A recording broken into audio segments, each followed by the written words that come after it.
ভেতরে আপনি কিভাবে ব্যালটে সিল দিবেন চলুন দেখি। গণভোটের গোলাপি ব্যালটে হ্যাঁ এবং না দুটো ঘর থাকবে। সংস্কার বা পরিবর্তন চাইলে হ্যাঁতে সিল মারুন। গণভোটে আপনি হ্যাঁ দিলে সবগুলো সংস্কার পাবেন, আর না দিলে কোনো সংস্কারই পাবেন না। এরপর ব্যালটটি লম্বালম্বি ভাঁজ করুন যেন সিলের রং অন্য ঘরে না পড়ে। এরপর আড়াআড়ি ভাঁজ করুন।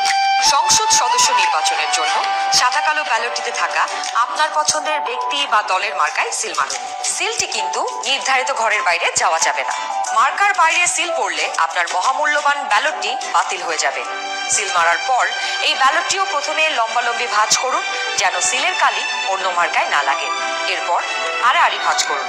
এবার গোপন কক্ষ থেকে বের হয়ে স্ট্যাম্পটি সহকারী প্রিসাইডিং অফিসারকে ফেরত দিন এবং একই ব্যালট বক্সে দুটি ব্যালট পেপার ফেলুন। ব্যাস হয়ে গেল একদিকে দুই ভোট। একদম সহজ, তাই না?